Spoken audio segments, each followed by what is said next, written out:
God. Yeah, your idea lit a fire in my to like create again and make again, and It was so fun.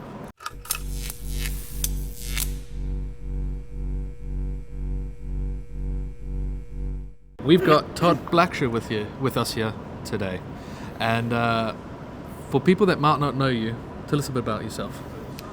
I've been a SolidWorks user for 24 years now. Been in the industry for about 32 years. Mostly mechanical type stuff. Last 15 years have been contract manufacturers, sheet metal, weldments, machining parts, forming, welding, powder coating, a little bit of everything where you're just, company sends you prints and you make parts. Kind of like what I do with 3D Print UK. Exactly, So we just do it the hard way. Just do it the hard way, yeah. Excellent, that's great. And you're a big advocate for the user groups as well. Absolutely. You're wearing the shirt for probably one of the biggest user group events that happens every year. Tell us about Slug Me. Slug Me is my baby, as you know, and I could do the origin story, but I'm going to go back just a little bit further before.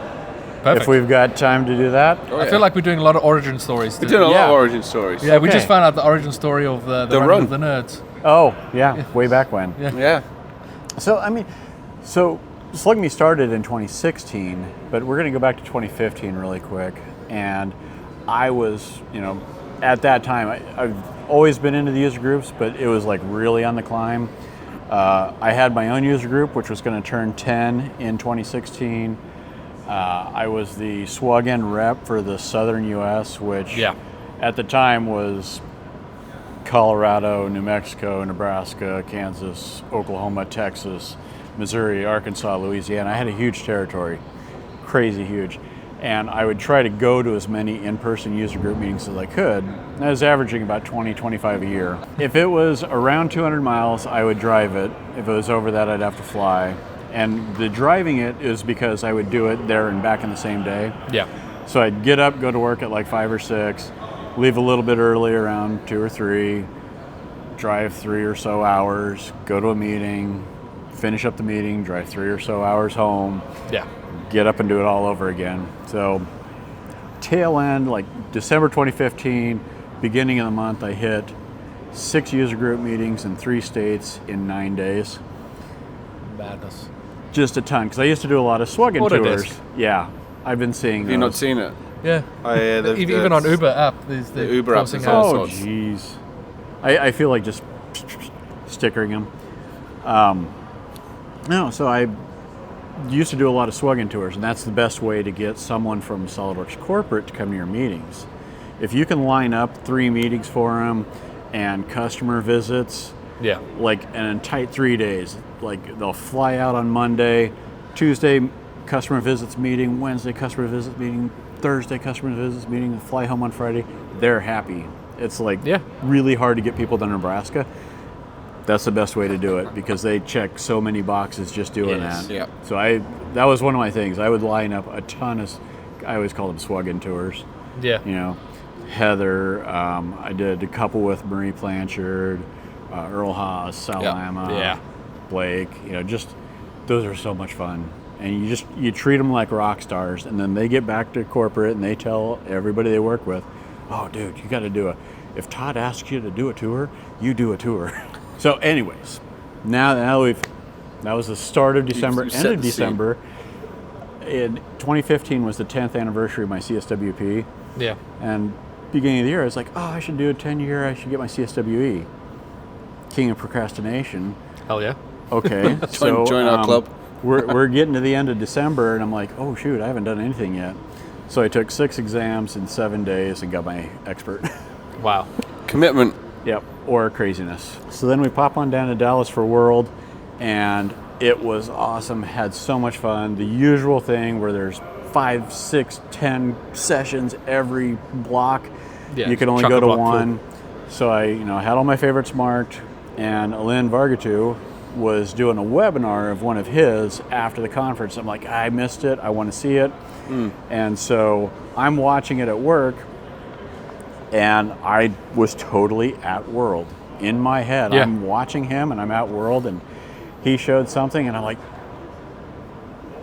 but that was, and there was nobody there. I'm like, that was so cool. You missed it. And so like that in-person with other people experience wasn't there. Yes. And I'm like, I could do this with my user group. So what if we had somebody do a webinar, but we tuned in as a user group? So we've got, even if you only had 20 people at your user group, you're sharing that experience. And if we had 5 user groups with 20 people, that'd be like 100 people. And I'm like, oh. And so I pushed and I pushed and I pushed, and finally they gave in and said, okay, if you want to do it, do it. And that first year we ended up having 33 groups, and there was like 600 people or something. It was just bonkers, like way more than I expected. And at World the following year, they're like, well, it was kind of a big hit. Do you want to do it again?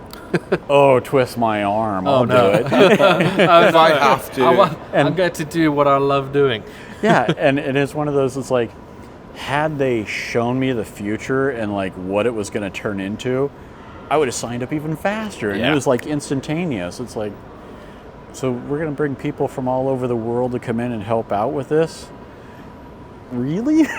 So yeah, it was just, it's bonkers. I cannot believe it. And it's just, you've done it for 10 years now. Yeah. The latest one, that really awesome dinosaur, Slug Me X. In the playground. In the playground. Yeah, go visit Frank.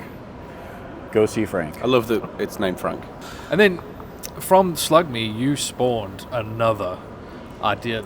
Another home run. Another home run. Yeah, another straight home run. over the fence home run. Tell us about your Tetris Idea. Yeah, and it was weird, and it actually came out of creating a crate for Frank, because it was like I wanted to do some sort of community build, and I was like, well, if we just incorporate it into the crate, and I was thinking of the hive, and my original idea was honeycombs, and everybody would decorate a honeycomb, and we'd bolt them all up to the walls of the crate. When we get here, we'd pull it all apart, but we wanted it in there, not out here. And I was like, I really like the idea of everybody having a chance to show off, where they're from, who they are, who they work for, what they do, things that they're passionate about. Yeah. And Tetris just like hit me, and I'm like, there's 7 different shapes. We could just have people do different ones, and I made the shapes and said, okay, pick a shape, and if not, I can assign one to you. We'll blast them out, build something awesome. I absolutely love the idea. I think the having the 7 different shapes really plays into, people had to think differently for what they needed to do. If you had like an S or or a Z versus a T shape or a straight L. one. Well, like for instance, Michael's is the Sydney Harbour Bridge. So yeah, and the one long straight. Yeah. You did the L with Big Ben straight up. And London, it was L for London. And L for London. And then I did a SLS one where I could create geometry that's very difficult to do Floating. on FDM. But there's so many cool ideas, and seeing people hand paint them and people make them, and the Tetris pieces coming from all over the world coming together. It's incredible. And just like SolidWorks, I mean, we all kind of fit together somehow. Yeah. I mean, we are from all over the place, different works of life, but we all kind of fit together in this puzzle. And we were there working together, getting the pieces to go. And the whole time, people are telling stories about theirs. Yeah. It's like, I did this, and this represents this. And Darren Grosser, he wasn't sure which way it was going to be oriented, so he made his pieces turn. So I saw that. I saw that. It was really smart. Like, holy cow. And then there was other people that did something similar. Yeah. There was 1 or 2 that didn't know that they couldn't go past the Tetris piece, but they're making a plan for it, because there is printers here. They've got the tools to solve that problem right now. I thoroughly enjoyed it, Todd. And I want to say thank you. So it was really fun and interesting, and I got to be creative with SolidWorks again in like a non-engineering sense. Yeah. Just having fun with it. And it was so popular, you had to make 2 Tetris boards.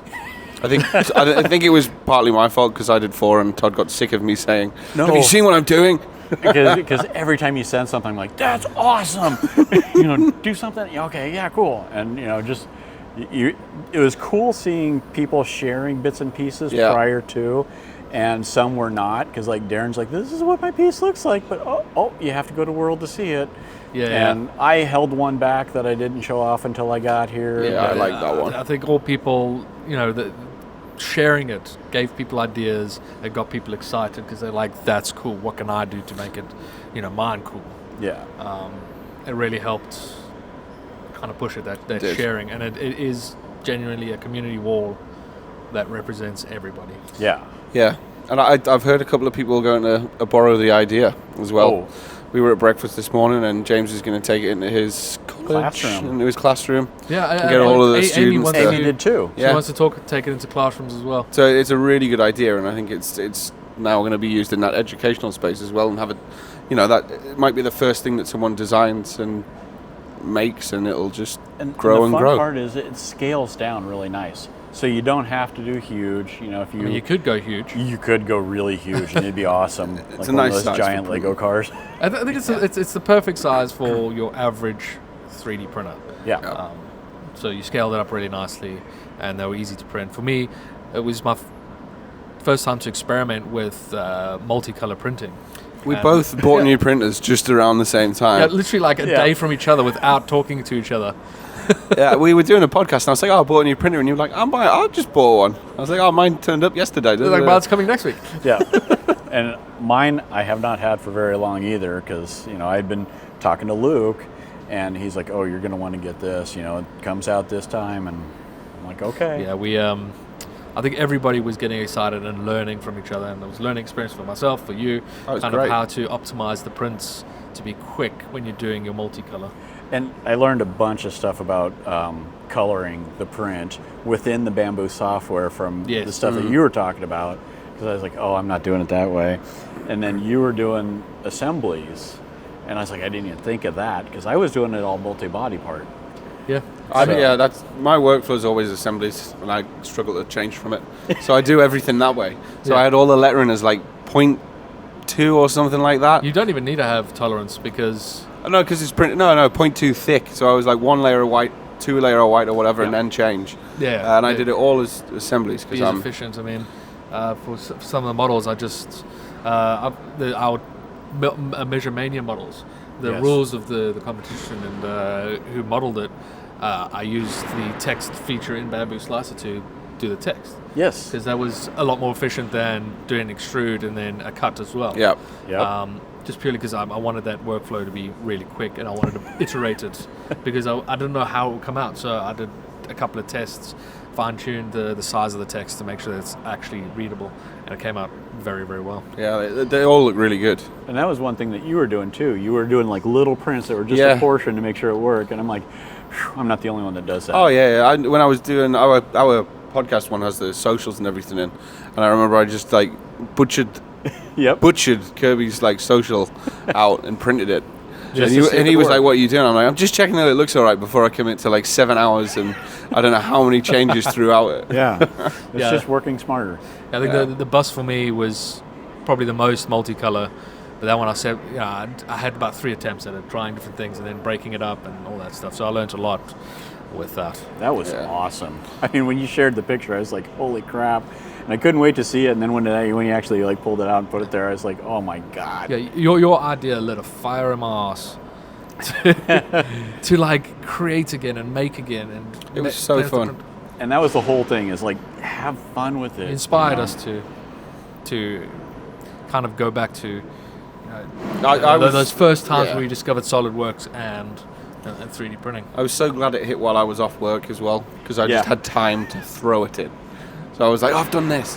And I said to you, and I was like, I'm going to do user advocacy one with all of the names on, and the champions logo, and we'll just throw all that in, and then there'll be something on there for them as well, because they won't have time. Nice. Yeah. So you're a man full of great community ideas.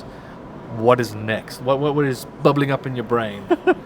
So, of course he has the idea. Right? Of course he does.